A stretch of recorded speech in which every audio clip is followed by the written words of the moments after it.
प्रणाम। जय मिथिला जय मैथिली गीत पर हम आइ कोहबर गीत सुनबै छी। सुनै जाइ जाउ। जँ गीत पसंद आवे लाइक शेयर सब्सक्राइब कऽ देबै।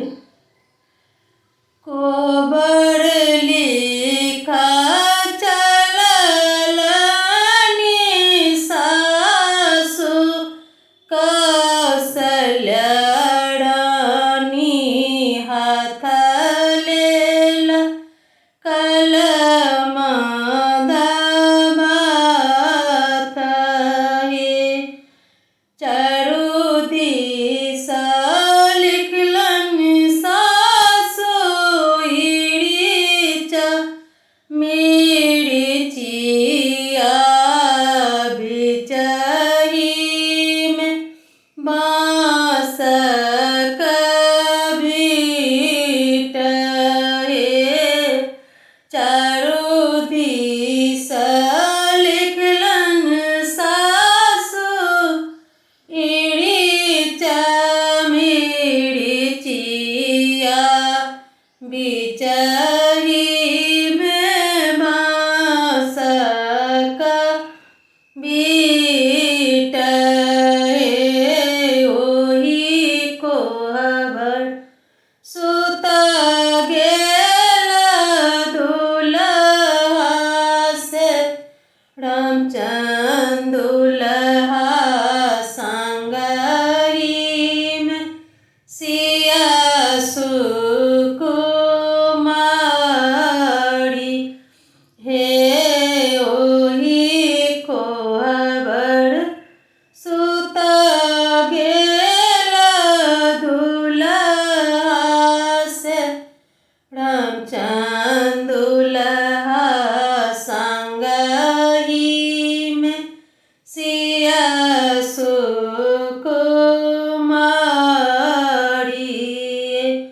गुड़ी सुतु पीड़ी सुतु आइहा बसुहबे,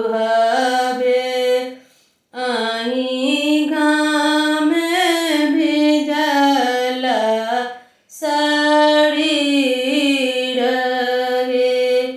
एतबे बचन जाबे सुनलन, कनिया सुहबे धए लेला नैरा के बाट हे। एतबे बचन जाबे सुनलन, कनिया सुहबे धए लेला नैरा के बाट हे। घुमबा जे गेल खिन छोटका दियर, बाजुनी भौजो जाऊ नैहर हे। घुमबा जे गेल खिन छोटका दियर, बाजुनी भौजो जाऊ नैहर हे। हमहूँ जे छियै दियरा बाबा के दुलरुआ, आहूँ के भैया पड़लन गाड़ी हे।